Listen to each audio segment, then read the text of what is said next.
ಸ್ನೇಹಿತರೆಲ್ಲರಿಗೂ ನಮಸ್ಕಾರ. ನೋಡಿ, ಒಂದು ದುರದೃಷ್ಟಕರ ಸಂಗತಿ ಏನಪ್ಪಾ ಅಂದ್ರೆ, ಈ ಭಾರತದ ದಕ್ಷಿಣ ಭಾಗದಲ್ಲಿರುವಂತಹ ಭಾರತೀಯರಾದಂತಹ ನಾವುಗಳು ನಮ್ಮನ್ನ ಅನೇಕ ಶತಮಾನಗಳಿಂದ ದಶಕಗಳಿಂದ ಈ ಎಷ್ಟೋ ತಿಳಿದುಕೊಳ್ಳಬೇಕಾದಂತಹ ವಿಷಯಗಳಿಂದ ನಮ್ಮನ್ನ ವಂಚಿತರನ್ನಾಗಿ ಮಾಡ್ತಾ ಬಂದಿದ್ದಾರೆ.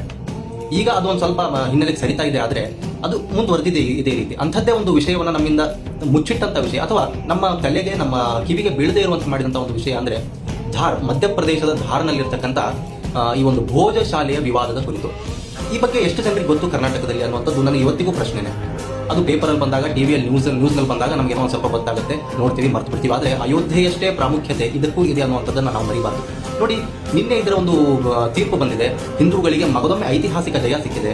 ಭೋಜ ಶಾಲೆ ಹಿಂದೂಗಳದ್ದೇ ಅಂತ ಹೇಳಿ ಕೋರ್ಟ್, ಮಧ್ಯಪ್ರದೇಶ ಹೈಕೋರ್ಟ್ ತೀರ್ಪಿಟ್ಟಿದೆ. ಏನು ಭೋಜ ಶಾಲೆ ಅನ್ನುವಂಥದ್ದನ್ನು ಪಟ್ಪಟ್ಟಂತ ಒಂದು ನಿಮಿಷ ನಿಮ್ಗೆ ಹೇಳ್ಬಿಡ್ತೀನಿ. ನೋಡಿ, 1134ರಲ್ಲಿ ಮಧ್ಯಪ್ರದೇಶದ ಧಾರ್ನಲ್ಲಿ ಭೋಜ ರಾಜ ಈ ಭೋಜ ಶಾಲೆಯನ್ನು ಕಟ್ಟಿಸ್ತಾನೆ. ಇದಕ್ಕೆ ಸರಸ್ವತಿ ಸದನ ಅನ್ನುವಂಥ ಹೆಸರು ಕೂಡ ಇರುತ್ತೆ. ಇದು ಸಂಸ್ಕೃತ ಪಾಠಶಾಲೆಯಾಗಿರುತ್ತೆ. ಇನ್ನು 1305ರಿಂದ 1409 ಈ ಒಂದು ಶತಮಾನದ ಕಾಲಘಟ್ಟದಲ್ಲಿ ಹಲವಾರು ಬದಲಾವಣೆಗಳಾಗುತ್ತೆ. ಅಲ್ಲಾವುದ್ದೀನ್ ಖಿಲ್ಜಿಯ ಸೇನೆ ಧಾರನ್ನು ವಶಪಡಿಸಿಕೊಳ್ಳುತ್ತೆ. ನಂತರ ಅಲ್ಲಿ ಇರ್ತಕ್ಕಂಥ ಎಲ್ಲಾ ಸ್ಮಾರಕಗಳನ್ನು ನಾಶ ಮಾಡ್ತಾರೆ, ಧ್ವಂಸ ಮಾಡ್ತಾರೆ. 1459ರಲ್ಲಿ ಮೌಲಾನಾ ಕಮಾಲುದ್ದೀನ್ ಎಂಬಾತನ ಸಮಾಧಿಯನ್ನ ಆ ಧಾರ್ ಯಾವ ಭೋಜ ಶಾಲೆ ಇದೆಯೋ ಅಲ್ಲಿ ನಿರ್ಮಿಸ್ತಾರೆ. 1732ರಲ್ಲಿ ಮತ್ತೊಮ್ಮೆ 1732ರಲ್ಲಿ ಮರಾಠರು ಧಾರನ ವಶಕ್ಕೆ ಪಡ್ಕೊಳ್ತಾರೆ. 1880ರಲ್ಲಿ ವಾಗ್ದೇವಿಯ ವಿಗ್ರಹ ಅಲ್ಲಿ ಪತ್ತೆಯಾಗುತ್ತೆ. ಅದನ್ನ ಈ ಬ್ರಿಟಿಷ್ ಪೊಲಿಟಿಕಲ್ ಏಜೆಂಟ್ ಒಬ್ಬ ಲಂಡನ್ನಿನ ಮ್ಯೂಸಿಯಂಗೆ ಕರ್ಕೊಂಡು ಹೋಗಿ ತೆಗೆದುಕೊಂಡು ಹೋಗಿ ಅಲ್ಲಿ ಇಡ್ತಾನೆ. ನೋಡಿ, ನೆಕ್ಸ್ಟ್ 1934ರಲ್ಲಿ ಇದು ಬಹಳ ಇಂಪಾರ್ಟೆಂಟ್. 1934ರಲ್ಲಿ ಈ ಭೋಜ ಶಾಲೆಯನ್ನ ಕಮಾಲ್ ಮೌಲಾನಾ ಮಸೀದಿ ಅಂತ ಧಾರ್ನ ಈ ದಿವಾನ ಆದೇಶ ಮಾಡ್ತಾನೆ.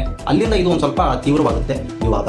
1944ರಲ್ಲಿ ಮೌಲಾನಾ ಕಮಾಲುದ್ದೀನನ ಮೊದಲ ಊರ್ಸಲ್ಲಿ ನಡೆಯುತ್ತೆ. ಅದೇ ವೇಳೆಗೆ ಮೊದಲ ಹಿಂದೂ ಮುಸ್ಲಿಂ ಸಂಘರ್ಷ ಕೂಡ ನಡೆಯುತ್ತೆ. 1997ರಲ್ಲಿ ಮುಸ್ಲಿಮರಿಗೆ ಪ್ರತಿ ಶುಕ್ರವಾರ ನಮಾಜಿಗೆ ಅಲ್ಲಿನ ಧಾರ್ ಜಿಲ್ಲೆಯ ಜಿಲ್ಲಾಧಿಕಾರಿ ಅವಕಾಶ ಕೊಡ್ತಾರೆ. ಆದರೆ ಹಿಂದೂಗಳಿಗೆ ಕೇವಲ ವರ್ಷಕ್ಕೊಮ್ಮೆ ಮಾತ್ರ ವಸಂತ ಪಂಚಮಿ ಉತ್ಸವ ಮಾಡಲಿಕ್ಕೆ ಅವಕಾಶ ಕೊಡ್ತಾರೆ. ಇದು ಬಹಳ ವಿವಾದಕ್ಕೆ ತಿರುಗುತ್ತೆ.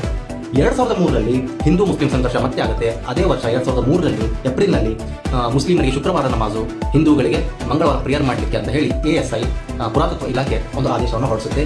ಈ ಆದೇಶ ಇಷ್ಟು ವರ್ಷಗಳ ಕಾಲ ಹಲವು ರೀತಿಯಲ್ಲಿ ಕೋರ್ಟ್ ಮೆಟ್ಲೇರಿ ಈಗ ನಿನ್ನೆ ಅದಕ್ಕೆ ತೀರ್ಪು ಬಂದಿದೆ. ಅದು ಹಿಂದೂಗಳದ್ದೇ, ಭೋಜಶಾಲೆ ಹಿಂದೂಗಳದ್ದೇ, ಅಲ್ಲಿ ಹಿಂದೂ ವಿಗ್ರಹ ಇತ್ತು, ಅದು ಹಿಂದೂ ದೇವಾಲಯವಾಗಿತ್ತು, ಹಾಗಾಗಿ ಅದು ಹಿಂದೂಗಳಿಗೆ ಸೇರಿದ್ದು, ಅಲ್ಲಿ ನಮಾಜ್ಗೆ ಅವಕಾಶ ಇಲ್ಲ ಇನ್ನು ಮುಂದೆ ಅಂತ ಅಲ್ಲಿನ ಹೈಕೋರ್ಟ್ ತೀರ್ಪು ನೀಡಿದೆ.